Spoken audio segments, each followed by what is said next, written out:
Eccoli gli operatori della Colmar che finalmente dopo 168 giorni stanno rimuovendo le macerie del Palazzo Lo Iacono Maraventano. Lo spettro di questi detriti sta scomparendo e la gente dopo mesi e mesi di estenuante attesa tira un sospiro di sollievo. Speriamo che questo momento continui, che non venga fermato da nessun impedimento e che al più presto queste persone, ecco qua accanto a me c'è il signor Laporta che da 6 mesi vive fuori casa sua e come lui tante altre famiglie. Come ha vissuto questi lunghi 6 mesi? Male.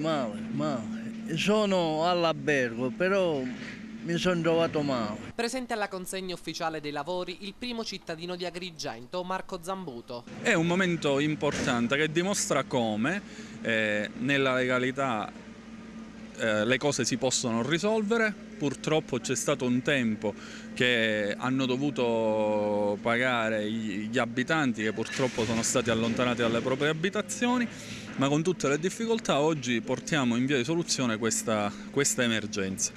Noi stiamo attendendo l'intervento da parte del nucleo specializzato dei Vigili del Fuoco e dovrà effettuare il lavoro di messa in sicurezza delle pareti, ultimato il quale potranno rientrare nelle proprie abitazioni gli abitanti che sono stati sfollati. E a dimostrare ancora una volta il suo sostegno e vicinanza alla gente della zona, padre Russotto. Per la comunità rappresenta un senso di liberazione da queste macerie che ogni giorno vediamo e che oggi finalmente comincino a toglierli purché non si fermino un'altra volta.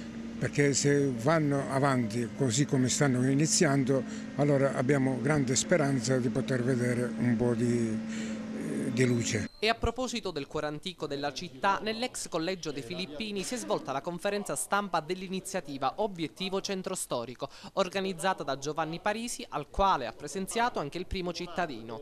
Lo scopo è far conoscere agli studenti attraverso un percorso i punti più suggestivi del centro storico agrigentino. Al momento dell'emergenza affianchiamo il momento della valorizzazione culturale, della conoscenza, dell'informazione, soprattutto della consapevolezza, che deve partire dagli agrigentini stessi, che deve partire dalle nuove generazioni, quindi ecco il coinvolgimento delle scuole per questo giro per il centro storico, perché partendo proprio da noi stessi poi si è anche in grado di poter offrire al turista la conoscenza, ai visitatori della nostra città di un patrimonio inestimabile.